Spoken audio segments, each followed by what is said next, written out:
Arcadian Vanguard presents The Wrestling News and your daily wrestling newscast for Sunday, February 11th, 2024. Good morning, I'm Mike Sempervive. We begin today with AEW Collision broadcast live last night on TNT from the Dollar Loan Center in Henderson, Nevada. In the main event, Orange Cassidy successfully defended the international title against Tomohiro Ishii. The Undisputed Kingdom attacked Cassidy after the match but were run off by Ishii and Trent Beretta. It's the Undisputed Kingdom! The Undisputed Kingdom in it! A pile driver on Orange Cassidy just had the middle match! Oh, Ishii's coming back! Ishii is back! Because even though Ishii and Cassidy just knocked holy hell out of each other, they are friends.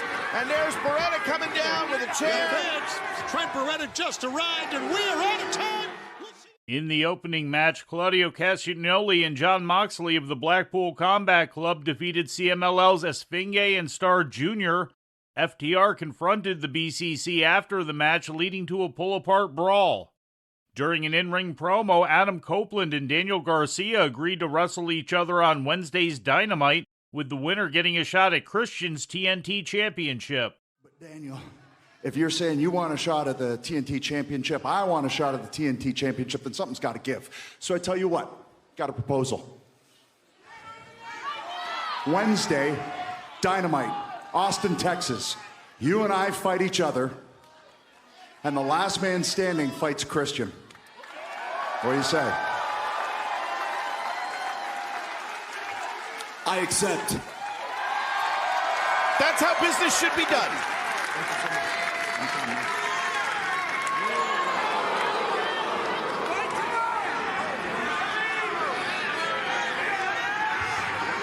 Now, I know you had a match tonight, and that's the only reason I'm not taking your face off right now. But make no mistake about it, you're now threatening to take food off of my family's table, and that just doesn't work for me. So I am going to beat your ass next week. AEW World Women's Champion Toni Storm bested Queen Aminata in a non-title match. In other results, Deonna Purrazzo defeated Kiera Hogan by submission, Brody King beat Mark Briscoe, Daniel Garcia topped Shane Taylor via submission, and Brian Cage beat the Outrunners in a handicap match. After the match, Hook confronted Cage, and the two brawled to the back. While Claudio Castagnoli and Jon Moxley were wrestling on Dynamite Saturday night, their Blackpool Combat Club teammate Bryan Danielson is in Japan today facing off against Zack Sabre Jr. for New Japan Pro Wrestling. The show emanating from Osaka also features the final appearances of both Will Ospreay and Kazuchika Okada as contracted New Japan talent. We'll have a full report on that show in tomorrow's newscast. In news from outside the ring, police have confirmed that the former pro wrestler arrested last Thursday on charges of murder is 70-year-old William Albert Haynes III, who, as Billy Jack Haynes, was a Portland wrestling headliner and wrestled for a short time during the WWF's expansion period of the late 1980s. The body of Haynes' 85-year-old wife, Jeanette Beecraft, was found at the scene of Haynes' arrest at their home at 6000 Southeast 100th Avenue, with the Portland Medical Examiner declaring her death a homicide by gunshot wound. Local authorities reportedly arrived on the scene after reports of a gunshot at 9:52 a.m. Thursday morning and engaged in a 2-hour standoff with Haynes, which included shots fired. A special tactical team and crisis negotiators were brought in due to Haynes' refusal to cooperate with authorities. In health-related news, Maurice Mizanin has been diagnosed with serious borderline ovarian tumors, according to a statement she released yesterday on social media. The diagnosis is a serious and rare form of pre-cancer, and Maurice has confirmed that she will be undergoing a hysterectomy in 4 weeks. Maurice claimed in her statement that she had been suffering from severe abdominal distension for the past several years, but doctors had failed to detect the cause. She reported finally undergoing exploratory surgery a week ago, which revealed 11 tumors in her uterus, ovaries, and abdominal cavity, which were removed. If serious borderline ovarian tumors turn cancerous, the survival rate is under a year.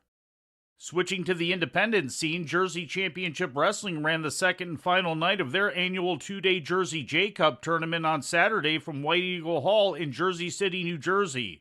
This year's event was won by Masha Slamovich, who choked out Jordan Oliver in the final. But he's getting up to his feet. Back up! Reaching toward the ropes! Folds him in half! And again! Back to it goes Slamovich! He's out! That's it! We've got a new JCW World Champion! A former Game Changer Wrestling World Champion, as a result of her victory, Slamovich also takes home the Jersey Championship Wrestling title, ending Oliver's reign at 364 days and 25 successful defenses. Oliver's title was on the line for each of his tournament matches. Slamovich had advanced to the finals with a quarterfinal victory over Matt Mikowski and a semifinal win over Alec Price. Oliver advanced with victories over Myron Reed and Nick Wayne. Earlier in the night, during the quarterfinal round, Alec Price defeated Joey Janela and Wayne stopped the Great Sasuke. In non-tournament matches, Blake Christian made the 33rd successful defense of the GCW World Heavyweight title by defeating Homicide. In a traditional tag team match, Fuminori Abe and Takuya Nomura topped Jonathan Gresham and Speedball Mike Bailey. And in a 12-person tag team match, Ciclope, Miedo Extremo, Alley Catch, Cole Radrick, Manlight DeReese, and Mr. Danger defeated Charles Mason, Griffin McCoy, Jack Cartwheel, Jimmy Lloyd, Kerry Morton, and Tony Deppen.